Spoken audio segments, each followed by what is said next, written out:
on athlete development, and it could be a multi-pronged sport situation, but how do you see athlete development now compared to when we were growing up?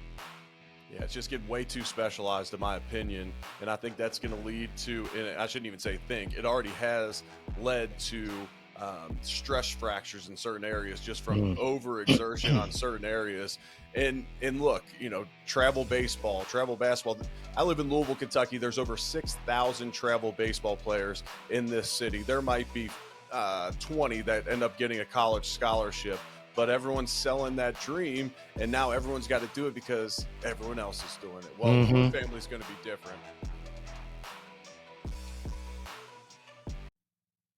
What is up, everybody? Welcome back to another episode of the show, The Determined Society. I have with me today, guys, an NFL vet, 9-year NFL vet for the Buffalo Bills. He was a center. He is a Bills sportscaster now. He is an author of a book, Tackle What's Next, and a podcast of What's Next with Eric Wood. I have with me an amazing sports-minded guy. But the one thing that I really love about this gentleman, that I've been following him for about a year now, and I got to tell you, before we started recording, we were talking about how we appreciate both of each other's patience, because we've been trying to line this up for about a year. The one thing that struck me about Eric is his love for his family. You can tell it how he, in his posts with social media, how much he loves his wife and his children. And for me, I really related to that. So, without further ado, let's welcome Eric Wood to the show. What's up, buddy? Hey, what's going on, Sean? I appreciate those words. And yeah, I mean, early on in my journey on social media, I actually shied away from ever posting about my family. I almost protected them. I kept my Instagram private. I felt like, okay, Twitter's my sports talk. Instagram will be more family pictures and whatnot, and I'll keep it private. And then it hit me. If I'm going to make an impact through social media, if I'm going to use social media to try and impact others in a positive way, why not try and make it cool to be a dad and a husband, and try to be the best that we can? And we're so far from perfect. We all are, trust Yeah. me. Oh, And well, I'm oh as boy. far as well. But hey, why don't we show taking our little girls out on dates, our little guys out on play dates and whatnot, dating our wives on a consistent basis? Like, let's make that cool, as opposed to, the memes, the GIFs, and look, I love a good funny Instagram post as much as anybody. I'm like, let me just inject a little positivity out there as well. I'm with that, man, because when I started this, I just wanted to, just like you, inject some positivity and some real life leadership into the ethers, right? Whoever was following my page at the time, I think it was like maybe 800 people, and it's grown to 57,000 now. Is my main goal was to lead people down a path where they could get better. And I didn't want this to be a satire page. I didn't want this to be a conspiracy page. I didn't want to get into any of that. Actually, I poke a lot of fun at that stuff, right?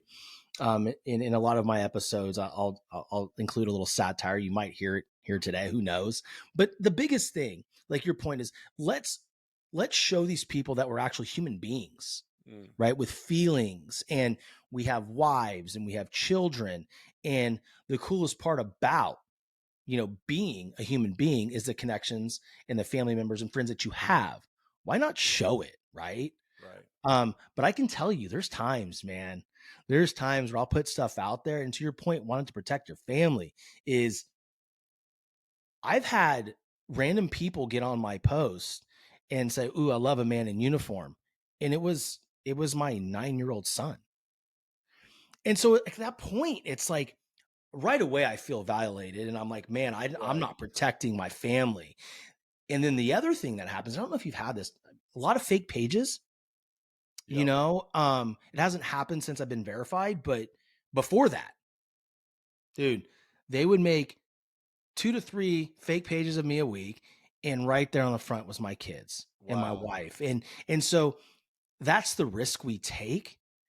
But to your point, the biggest compliment that I get, other than my show and the guests that I have on like yourself, is I show my real life. So Right. Yeah. And I'm the same way. And the way I try to protect them, and I actually got this from my wife, is, no school logos. I don't want people to know where our kids go to school. People around town are going to know that. That's fine. But, I just don't want to promote that out there. The one goofy thing that happened with me was and I didn't see it. A professional photographer friend of ours was following another professional photographer, and she noticed that her pictures were being used by somebody else to promote her own brand, and they were using our family. So they're using our family photos to promote their brand.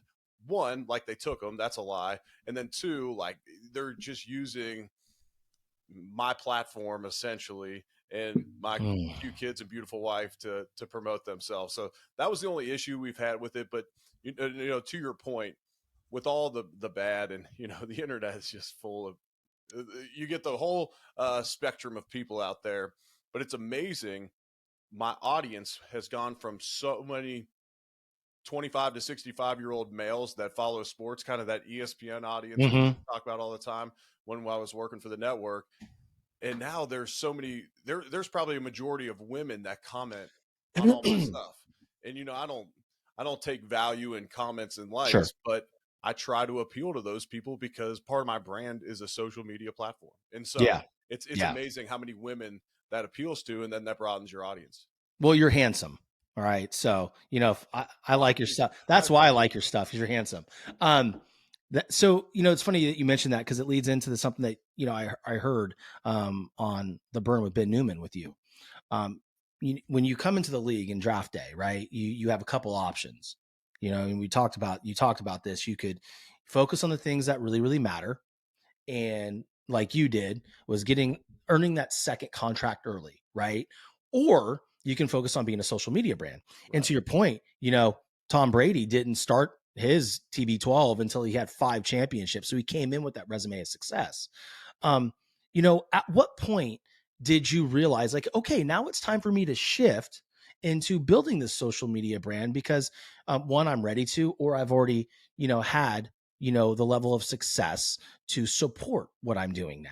You know, times have changed. I entered the league in 2009. Twitter came out, I believe, or it got hot in 2010. And Mhm. so, yeah, Facebook goes around. No one was worried about building a Facebook platform when Twitter came about. That gave you a voice, but we weren't worried about building a platform at all. My page, my account got over 100,000 followers because at one point the Bills released their injury report and they accidentally put my last name Wood as my injury. And so I retweeted it before anyone else saw it because I saw it first because it tagged me. And I said, this seems like an odd injury and I don't think this is accurate. Well, then just that one tweet got me a much bigger audience than maybe a lot of other offensive linemen at the league at the time. Yeah. But I wasn't worried about it at all. But I do realize times have changed. These guys that are coming out of college now into the NFL, they've had social media accounts since maybe they were even in junior high. So they're used to this world. They're used to that affirmation that comes from social media. We weren't used to that, so it didn't appeal to us as much. So Yeah. my thing is this. Yes, you might get paid to make a social media post. It can help your brand. It can help with investments. It can help with life after football based upon the platform you can get from social media. But if that's what you're worried about, you are going to be out of the NFL quickly. I Mm. always say the more you're worried about things outside of the NFL, the quicker you're going to get outside the NFL. It is a all-in business. There's very few that have transcendental talent, and you saw this in baseball, and I see it in football. If you're not all in, you're going to get passed up by the guys that truly want it. And so I'm always weary about the guys that are maybe too active on social media. I appreciate the guys nowadays that Mhm. hire it out. You know, Yeah. hire it out. Okay, I'll use Josh Allen as an example. Huge social media following, rarely post. Most of them are paid ads. And then last year, he started doing these pre-game hype videos. It's all done for him. The only Sure. thing that's ever coming from him is if one of his teammates tag him or if a buddy tags him, a lot Mhm. of times he'll repost it. And that's it. But Josh has got an enormous following because he is who he is. He's a down to earth, Yeah. genuine dude who plays his tail off every Sunday, and people want to follow a guy like that. And that's the thing. It's an example that people set.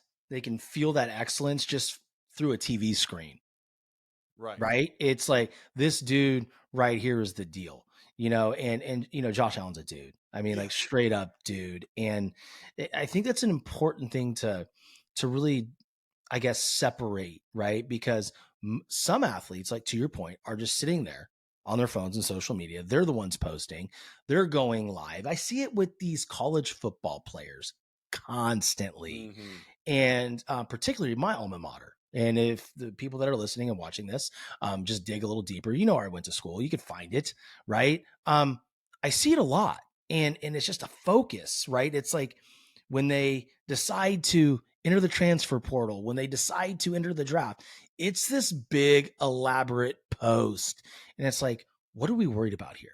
Are we Right. worried? Are we really worried about what's next for you? Or are you worried about what you're going to create on social media?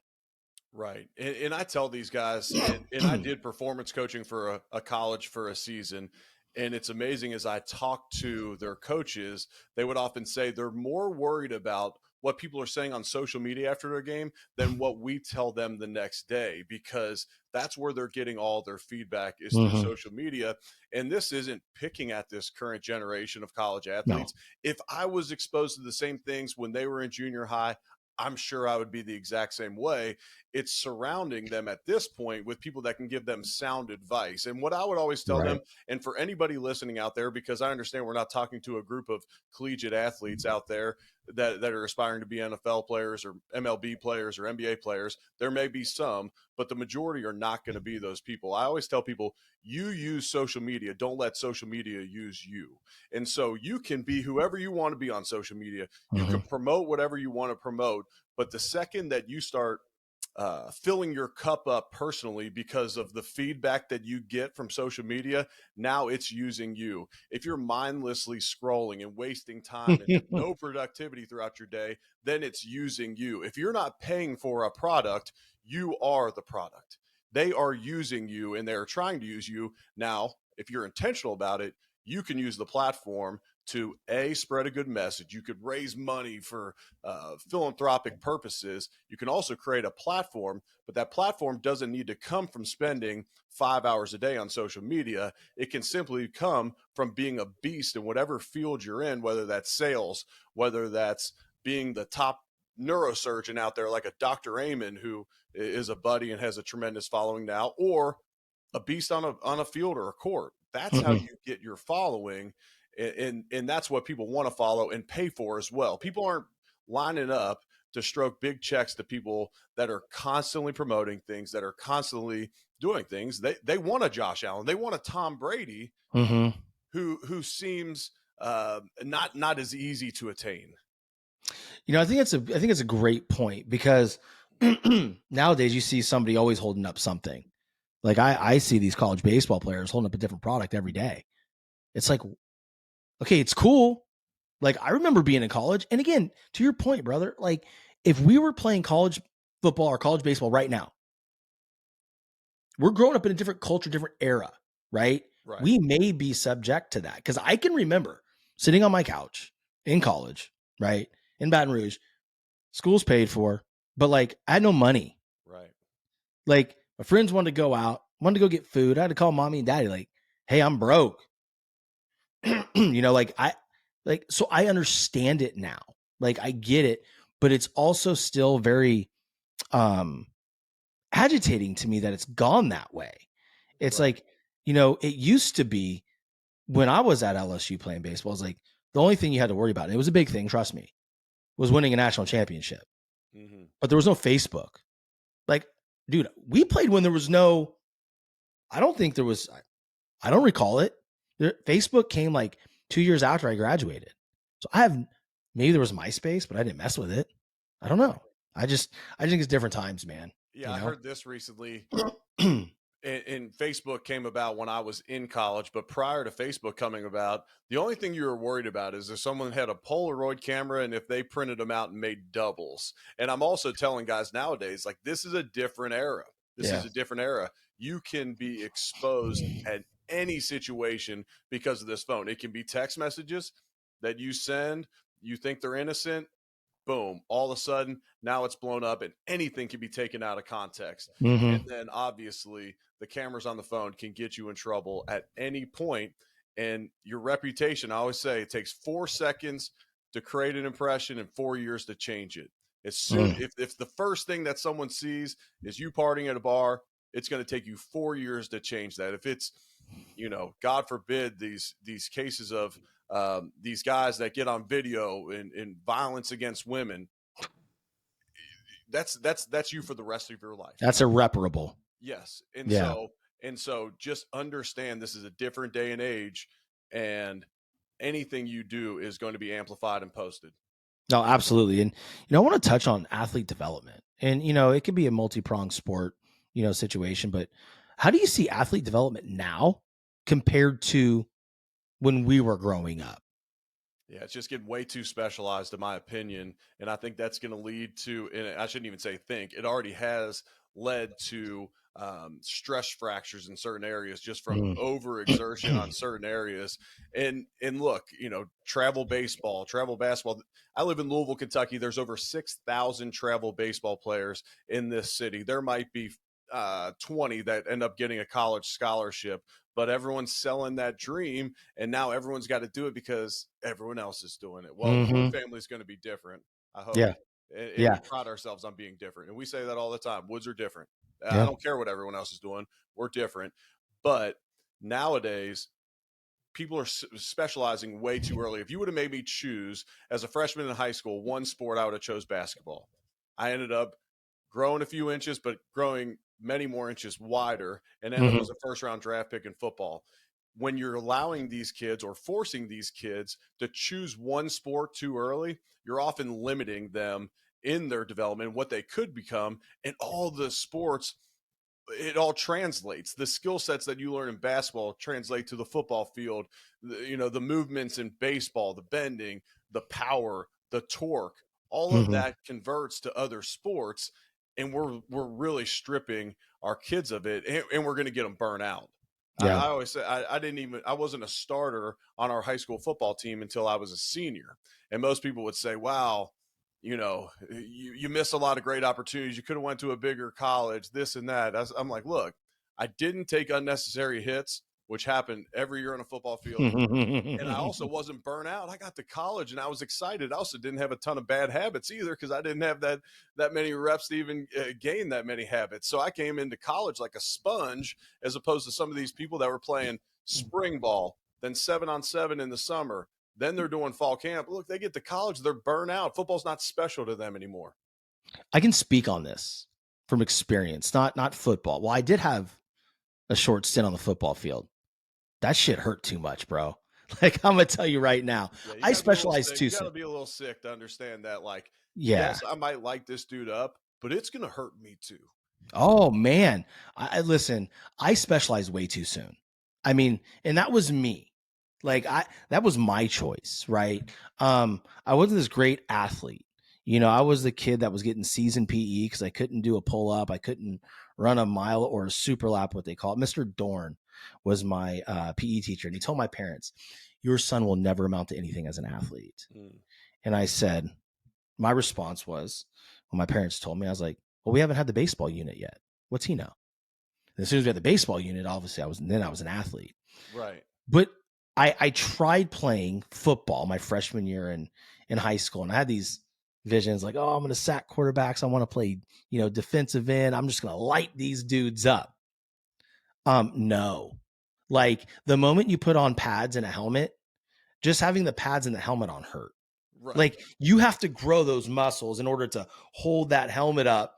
And I just remember our running back, his name was Damian Wilkinson, stud. And we were in practice, and I shoot through one of the gaps, and next thing I know, I'm on my butt. I didn't even know what hit me. Well, it was the running back. And right then I'm like, yeah, nope. I'm going to get hurt doing this. I don't like it. I'm not going to do this anymore. So I think really it hurt me athletically and development wise, because as you say, once I got to junior college, I was praying for rainouts. I mean, I played travel ball from the time I was 13, right? Because the Little League was bad. I mean, it got bad. Once you got up to the big field, it was time to go play competitive baseball. I wanted to develop. I was doing lessons. I was playing travel ball, right? And we would play like 60 games. And I was a catcher. Like, dude, you throw me behind the dish for 3 games in a day. And if you take me out that third game, I'm trying to fight you. Right. Like, I'm like, why am I sitting? Did I do something wrong? No, you need a break. I'm like, break? I don't need a break. But looking back at it, it's a long drawn out description of what I'm going through right now. But like, I was burned out by the time I got to junior college. And then came the injuries. Then came the blood clot, right? Then, came the, I blew out my arm at LSU and I had to have surgery my first year there. It took me 2 years to get back on the field. The point sometimes, and I was sitting behind, and it is Mental Health Awareness Month. Funny that we're talking about this. I remember catching bullpens in the fall, crying. It's like, I just don't want to be here. Like, I'm worthless. I'm not good anymore. So there's a lot of danger involved in that, and it was hard for me to get through. Right. Yeah, I can't imagine. I've been there too, dealing with injuries, and then you don't feel like yourself, and so it gets you in a dark place, especially. And I'm the exact same way. I'm assuming that's how you were as an 18 and 22-year-old. That's your identity. You're a baseball player. You went to LSU, top school in the country, to be a baseball player, and when you're not doing it correctly, the way you want to do it, now that puts you in a dark place because that was your identity. My first 4 years in the NFL, I do the Joe Theismann leg break my rookie year. Yep. Second year, do a high ankle sprain on that broken leg, which took me out for 2 weeks. Third year, ACL, PCL, lateral meniscus, full offseason rehab again. Fourth year, MCL sprain, missed 2 games.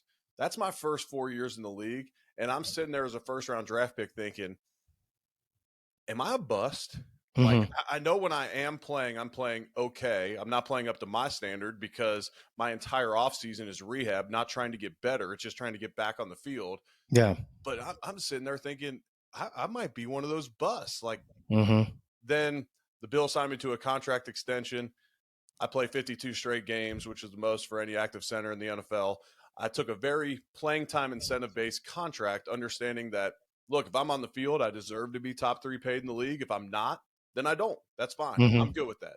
I'll take the risk. And I took all of it because I got lucky and ended up staying on the field. But you put yourself in a position during those times to really examine a lot of things. 2012 was when was my 4th year in the NFL. That's when I did the MCL sprain, and I changed the way I trained. This wasn't the reason, but I ended up getting baptized that year. I married my wife that year. There was a lot of things that were big happening in 2012, and part of it was, man, I gotta go in a different direction because what I'm doing right now is not working. Yeah. I mean, I think we've all had that point, right? Where, we have to really evaluate and be introspective. Is it my faith? Is it my work ethic? What is it? Is it my mindset? Because a lot of times your mindset, I mean, that could deter you and put you in a very dark place to begin with.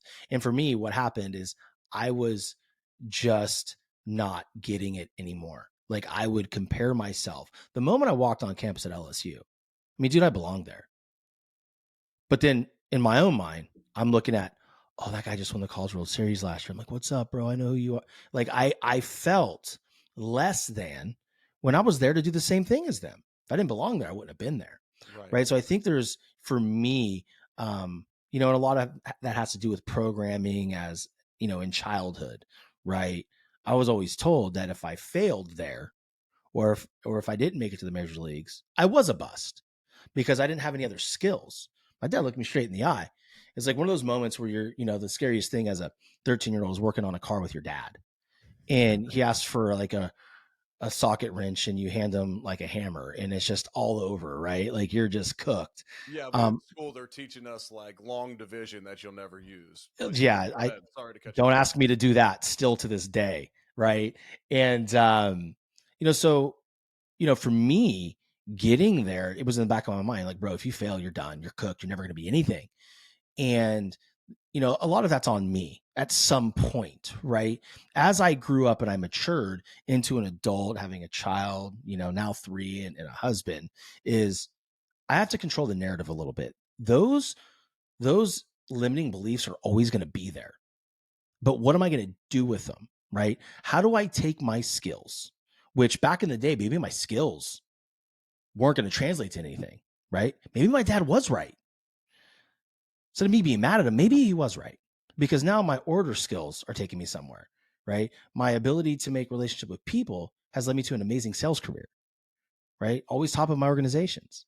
Right.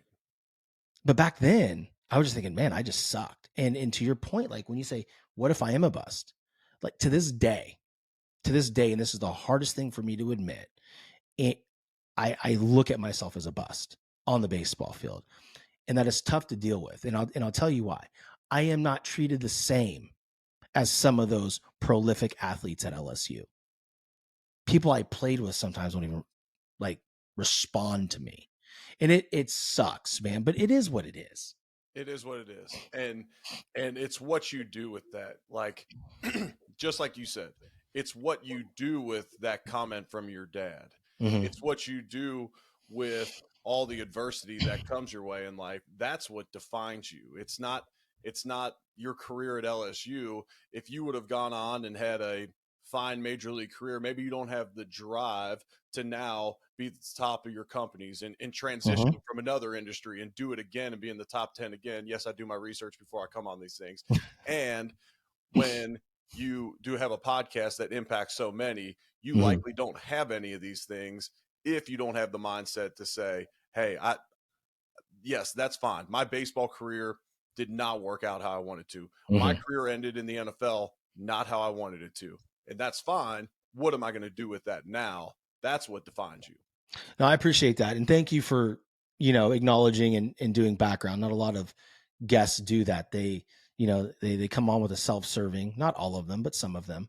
I know And I'm almost ashamed now that I have a book, because prior to having a book, when people would ask me to come on a podcast, they'd say, well, what can I promote?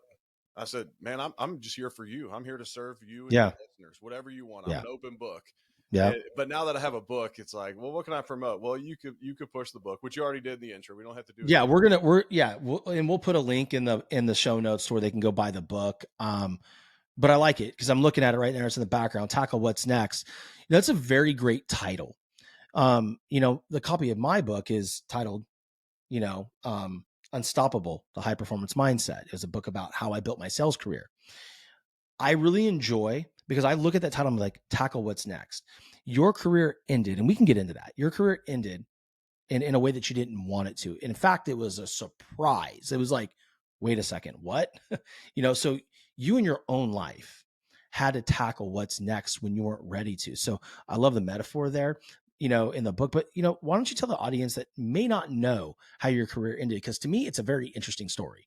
Yeah, I'll tell that story in a second. On the tackle, often people will say, well, you played offensive line. Shouldn't it be block what's next? I'm like, no, no, no. It's just a football pun.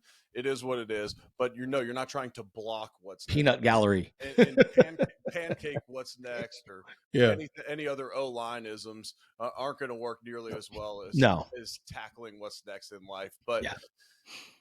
I entered the league as a first round draft pick, but I only got one scholarship to the University of Louisville. So I was beyond hyped to be a first round draft pick, get drafted to the Buffalo Bills. Couldn't have spotted Buffalo on a map if you gave me about 6 tries, but ended up playing 9 years for the Buffalo Bills. I mentioned the injuries I had early in my career. Then I go on a long run, broke my other leg in 2016 on Monday Night Football, which was a fun flight back through the night from Seattle back to Buffalo. But I come back from that, and in 2017, everyone thinks the Bills are tanking. We have Sean McDermott and Brandon Beane, the current head coach of the Bills, current GM of the Bills, but this is their first year, and they trade away our top 3 draft picks from the previous 3 drafts. And so everyone assumes that the Buffalo Bills are tanking. They're going to gear up for one of those big quarterbacks the next year: Mayfield, Darnold, Allen, Jackson, and Rosen. They're going to gear up for one of those 5, and the Bills are tanking. Well, we are assured by the organization that we are truly, in fact, not tanking. They just didn't have our type of DNA, the DNA they're looking for. Long story short, in that season, we go on the worst 3-game stretch in team history in weeks 10 through 12. That's tough to do with a team that's been around as long as the Buffalo Bills, but we Sure. bounce back and we make the playoffs. We break the longest playoff drought in all the professional sports. I'll never win a Super Bowl as a player, but I can tell you when we celebrate in the locker room, that breaking that streak, it felt damn good. And so we play in the playoff game. My wife was already back in Louisville with our daughter, getting ready to give birth to our son. And I can't fault her for scheduling that in Louisville. We had never made the playoffs, and like I said, everyone assumed we were tanking. So she's doing all of her doctor visits back in Louisville, and then she's already posted up in Louisville. We lose to the Jaguars in the first round of the playoffs. And what's customary is you go and get an exit physical before you leave. You have to Mhm. declare any injuries before the offseason starts, or the NFL's off the hook for all of them. And so I'm in there and I said, look, I'm the only player on the team, one of few in the NFL that played every single snap this season. Just let me go. Clear me for the Pro Bowl. I'm going to go drive home and see the birth of my son. They said, Eric, you had some stingers this year. For those unfamiliar, just a nerve pain sensation that run down your arm when you get hit in the head. It's a nerve deal from your neck. But my high school buddies got stingers. They're completely fine. No big deal. I reluctantly get an MRI on my neck, and 3 days later, I'm sitting in the delivery room waiting on the birth of my son, who would be born 50 minutes after the call that my career has ended. And in that moment, you have some denial. Hey, I'll find a different doctor that'll clear me. There's obviously a wave of emotions, but now you have your son coming into the world, and that's really all you're worried about. And so it took a little while to digest, but in the coming days, when you have to break the news to your family that we're not packing up and going to Orlando for the Pro Bowl, my career is over, and I had just signed a contract extension before the season. I had planned on playing 15 years in the NFL. The Bills are getting ready to draft their franchise quarterback, who ends up being Josh Allen, who's a friend of mine, just came in town, stayed with us for the Derby. I would have loved to play with Josh Allen. I would have loved to be a part of this run that they're on now, but now I'm not. Yeah. Now I'm the radio guy calling the games, but how am I going to tackle this next chapter of life? How can I, just like I mentioned to you, use that adversity to now impact others? How can I believe I've heard you say this, how can I use my mess to be my message to impact others? And so that's what Tackle What's Next is. It's led by a lot of coaching, a lot of advice that I got through the podcast on transitioning in life, because there's not a crystal clear blueprint, but Mm. there is a blueprint. There is a roadmap that you can follow that many of the most successful people followed while doing it. And I'm sure it's very similar from you going from coaching and teaching into sales. It's Mhm. okay, well, now my days were structured as a teacher. What's my schedule look like now? How am I going to control my mornings? I'm not rushing to school. I'm not going to practice or workouts before school. Okay, how am I going to manage my mornings? What do my Yeah. days look like now? What are my gifts? How am I going to use them? Who are other people in this industry that I can follow and learn from? There is a roadmap out there, and that's detailed in the book. That's amazing, because I can first of all, I want to ask this question.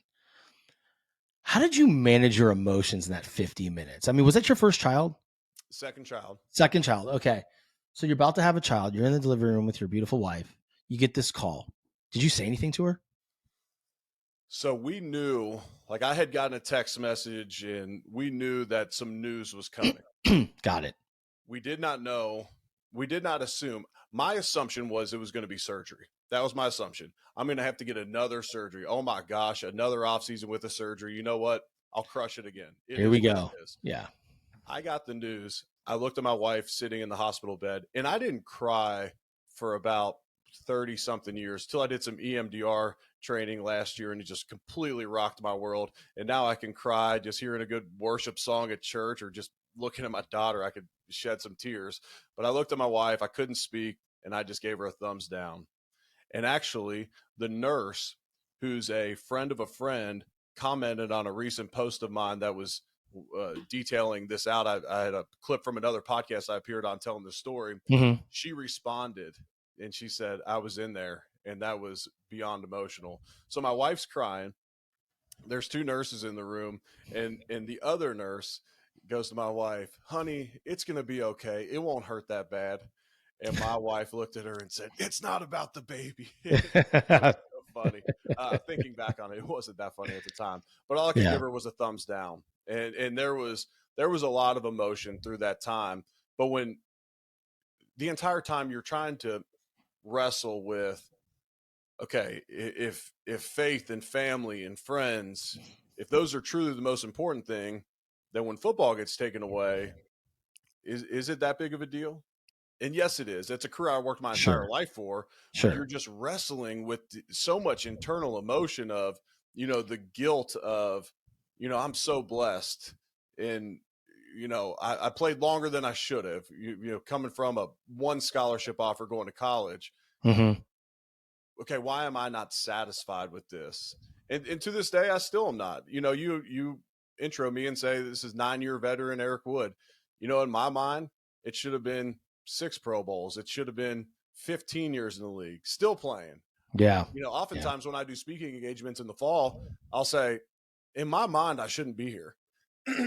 The speech I should be preparing for this week is our locker room speech.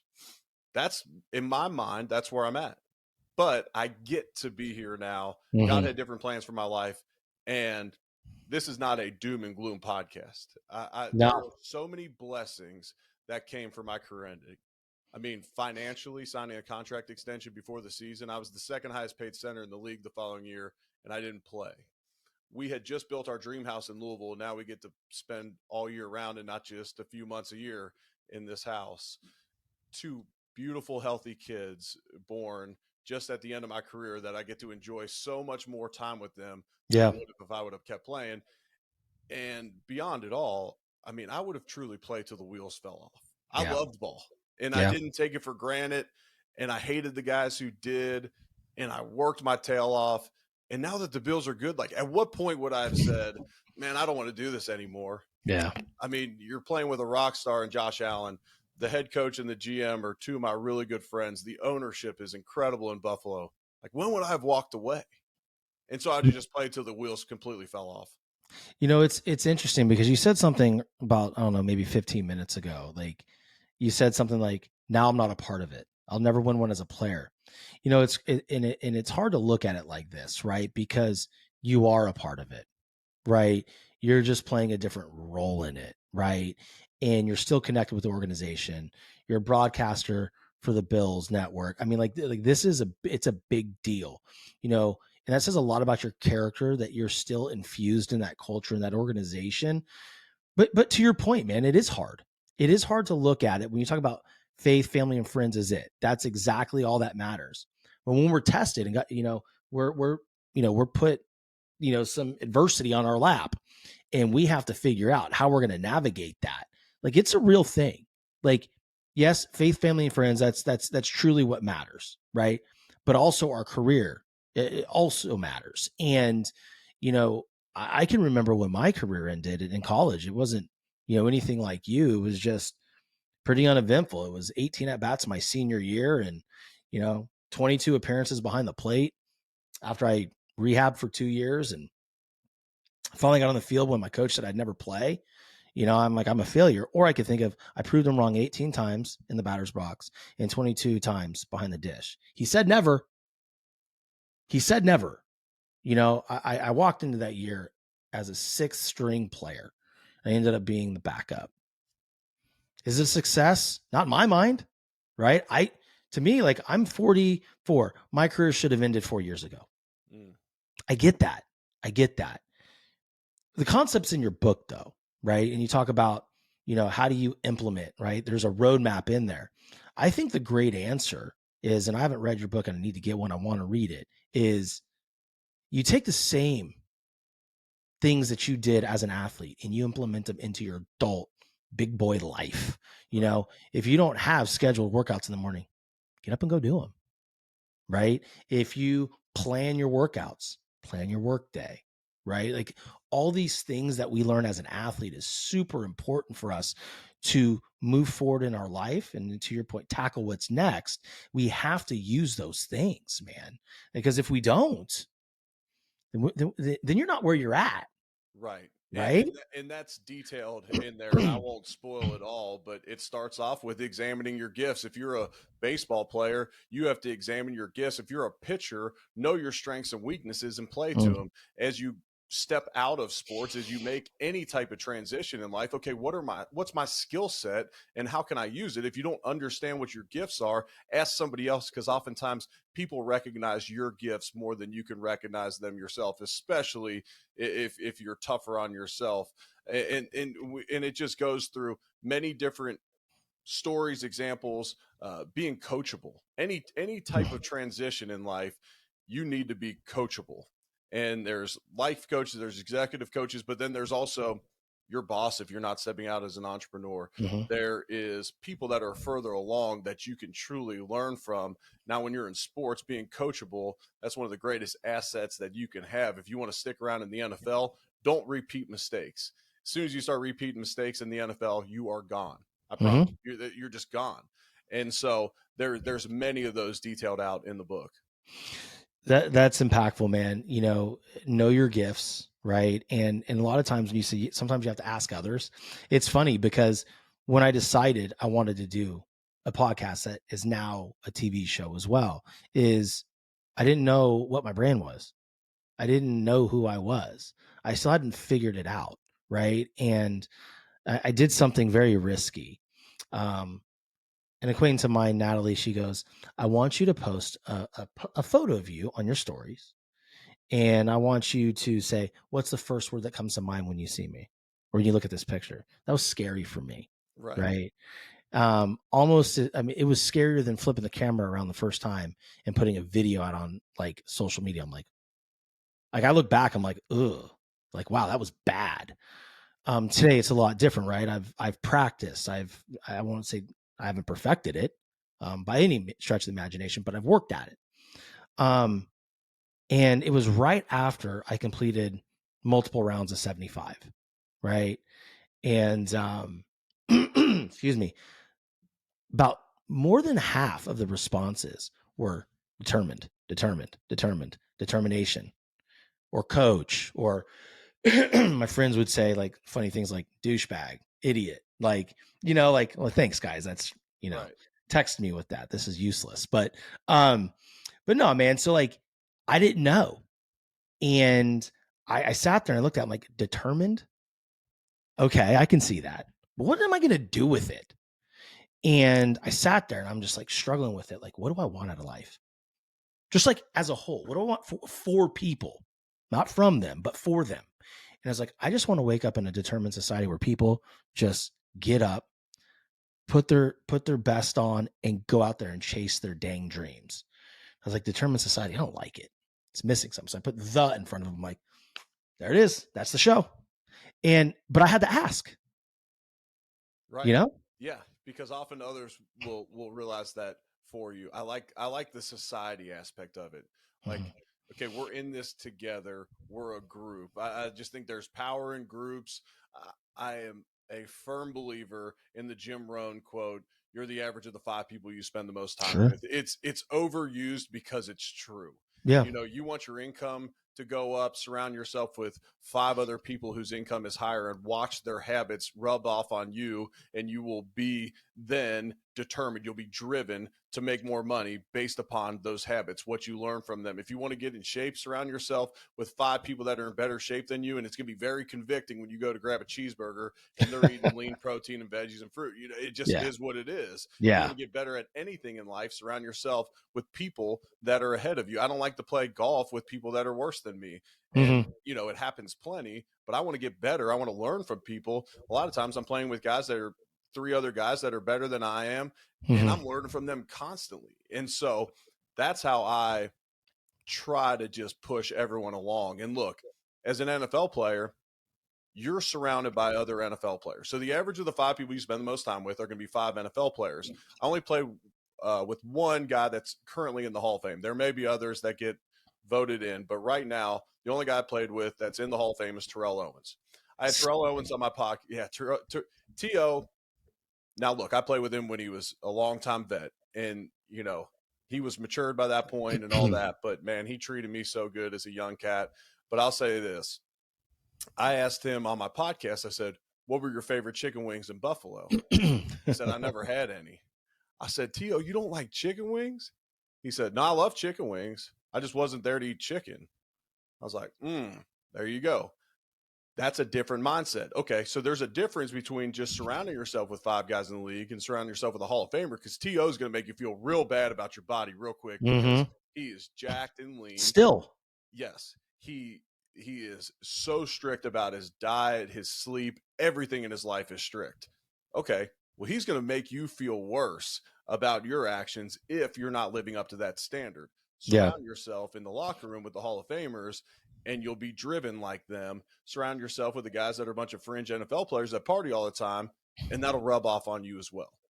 That's a good point. Funny about T.O. I grew up in the San Francisco Bay. So, I mean, big Jerry Rice, Joe Montana guy. And then, Right. I was there for those years. And then, T.O. came in and it was just like, couldn't beat the Packers, man. Couldn't beat the Packers. Then when he caught that ball over the middle and he got slammed, and that sheer emotion, like, will stick with me forever. That's truly that guy's heart, and I know, people started saying things about T.O., when he went to Dallas or, later in his Niner career. But I mean, that was a wonderful player. I mean, and an intense and determined individual. And, it's nice seeing guys like that play. Yeah, and some of the antics off the field are influenced by agents, people in his life. This is a guy who grew up without his dad. His grandma raised him. He was an influential young man. And so the people that he surrounded himself with, now he's doing sit-ups in his driveway demanding a new contract. Like, that's not the guy that I ran into when I played with him in Buffalo. Yeah. I mean, that again, you're talking about influence, and that just goes along with the 5 people that surround you. Yep. Right. What kind of influence are they bringing over you? Are they, influencing you to work harder? Or are they influencing you to do some kind of like weird off the field antics? But no, man, that's a funny story about him. Like, I wasn't there to eat chicken. That's just, I mean, it's such a simple comment. I know. But and we recorded for over an hour, and that's what sticks out to me. That's the moment that sticks out to me from that podcast, because it just hit me. I'm like, yep, you were different. You were different from everyone else, from most that I played with, and that's the reason that you're in the Hall of Fame. Yes, God gave you gifts. He also, you have a determination that got you to the next level. Yeah. What a cool interview to have. I'm sure you interview a lot of cool people, man. Like, I've been blessed, and to me, it's the variety. Like, I've had everyone from pastors to big time businessmen to MLB to owner of the Bills to football players. To me, the variety keeps it fun for me, and hopefully the listeners as well. If I sat and told football stories each and every week with former teammates, yeah, we'd probably get a pretty good following from the Bills, but that wouldn't fill me up. That wouldn't fuel me.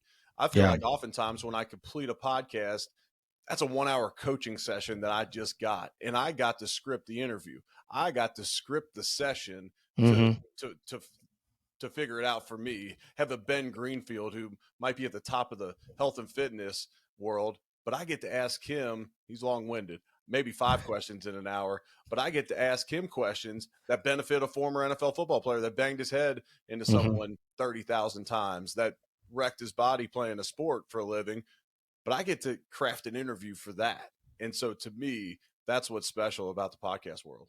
I can dig that, man, because as I'm sitting here talking to you, I'm learning, right? And I always believe, and I've said this somewhere, success leaves clues, right? There's a recipe for it. And my job when I'm interviewing people, besides being the gatekeeper to my audience and having great people on, is, what lessons can they teach me and what lessons can my audience learn? While we're sitting here, I literally got a message from one of my listeners, a good buddy of mine, Brad Johnson. What's up, buddy? He sent a message and it popped up on my computer screen because, like an idiot, I hadn't put the do not disturb on yet. It says, wow, your take on alcohol spot on. I released an episode today and we talked about, I talked with a good buddy of mine, Josh Marciano, about, alcohol. Why is it the only drug you don't have to explain why you're not using it? Like you have to explain, like other drugs you don't have to explain. And I gave a really good take on it, but like, it's just really cool. Was it because of how the industry's been marketed throughout U.S. history? And originally, Ford demonized hemp because they were making bumpers that were going to get his steel industry, his steel clients out of business, because they were making hemp bumpers that were better than steel bumpers. So they demonized hemp, and then they used marijuana to imprison a bunch of African Americans in the South. And yeah. So now we get to drink alcohol Yeah. because they've lobbied for it. Oh no, I didn't go that deep. That's good. That's really good. I mean, that's the scholar version. What I said was some along the lines of, it's legal. And people want to be liked. They don't want to have to explain and feel dumb for certain decisions that they're making in their life. And again, it all goes back to your sphere of influence. Like, I want to be around people that say, hey, we're going to go out, to the bar, have some drinks. I'm be like, hey man, I'm going to go work out. I'm not really drinking right now. I'm gonna go work out, but I'll meet you for a post-workout meal. And I want my friends to be like, all right, bro, go do you. I'll see you in about an hour. We'll push back a little bit so you don't miss much. Right. But that's not what happens now. People like to shame people, like, because they don't feel good about themselves, and they want to make, like, well, who are you, Eric, for making good decisions? What am I? Am I lazy? Do I not have my priorities straight? Alcohol will do that. It's it was a much deeper conversation, but the whole point of the story is when your audience can learn a little bit about me and then you and the rest of my guests, it's a big win. Right. No doubt I enjoy about it. Yeah, alcohol is an interesting topic. I come from a household with two former alcoholic parents, and it's interesting because you can go, okay, are they chemically out of balance to be predetermined for alcoholism, or is it having a special needs child in the house for 11 years and all the stress, and they were going to find some way to cope, and it ended up being alcohol? You know what I mean? It's like, Yeah. it's very interesting how that works. I always just say alcohol and money both amplify who you are as a person. Yeah. With money, you give these guys coming into the NFL a lot of money. If they were generous and humble and great beforehand, they're just going to be more of it. They're going to be incredible. If you gave someone who's conceited and lazy and wasteful and addiction issues, if you give them a bunch of money, it's only getting worse. Yeah. It's not, hey, we're going to put them in this great atmosphere. We have this amazing culture. We're going to give them a bunch of money and it's all going to be better. It's not. I also feel like that with alcohol. You get a joyful, bubbly person, you give them some alcohol, and they're going to be the life of the party. You give someone that's pretty dark, pretty violent, give them some alcohol, look out. Yeah, they're gonna go 120 in their vehicle and hurt somebody or themselves. Right. It's funny because, like, I look at alcohol, I'm like, I'm a baseball player. I mean, that's what we did. Like, we drank, right? Now I'm looking at it, and it's like, once in a while I'll go over to a buddy's house down the street and I'll have some beers. And like the next morning I always feel guilty about it. It drives a lot of guilt for me because this may trigger some people, and I'm okay with that. And if it triggers them, I want them to really think about it. Should your kids really see you drinking that much? What is it telling them? And not only that, like, am I ready to parent the next day? Am I going to go get my workout in? Dude, those are all great questions for me to really dive into. For me, it makes me lazy. I don't want my kids to see me like that. No, I'm with you. And those are extremely valid points. We have a thing in my household where I refuse to be hungover, which I rarely get hungover because I'm pretty healthy. So when I do have some drinks, it doesn't just like wreck me the next morning. Yeah. But my wife's always like, you're super dad anytime you've been drinking, because in your mind, you like, I will deal with that anxiety if I'm not. If I slept in, if I was a piece of crap the next morning, if I didn't get up, get a workout in, get the sauna, be in my office reading the Bible, like, then that anxiety is going to hit because I'm not living to who I am. Yeah. Yeah.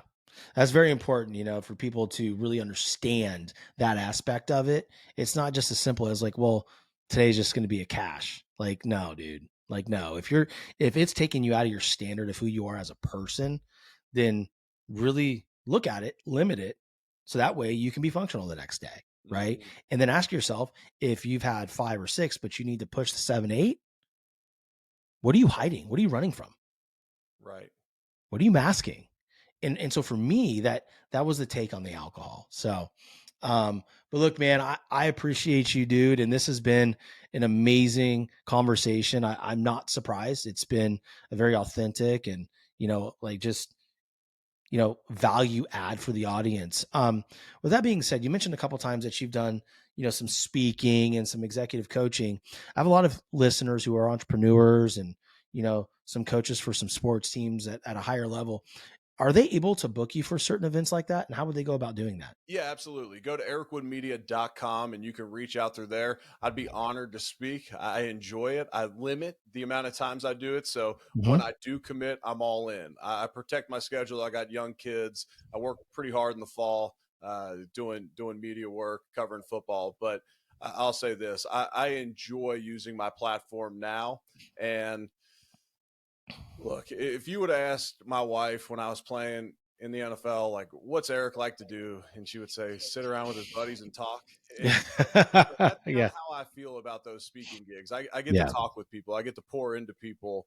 And, for me, it is fulfilling to be able to do that. I've heard it say you're most powerfully positioned to impact those in a position that you once were. And so for me, especially going back and talking to sports teams, but even in the business world, because there's so many applicable traits between business and sports, us athletes, we admire businessmen and women. We Mm-hmm. admire musical artists. And it's amazing because you play a game with a ball for a living, how many of them admire you as well, if you can communicate those transferable traits.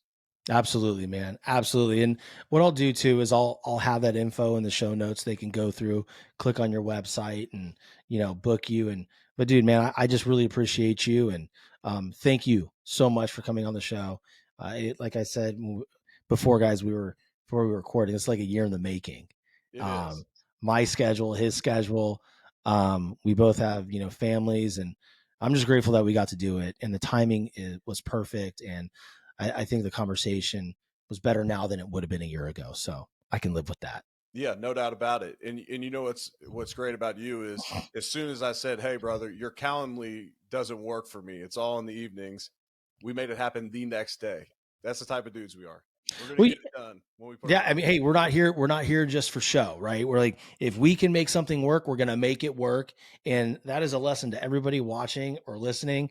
If you truly want to do something and somebody else comes at you and says, or comes to you and says, hey, this doesn't work for me, find a way.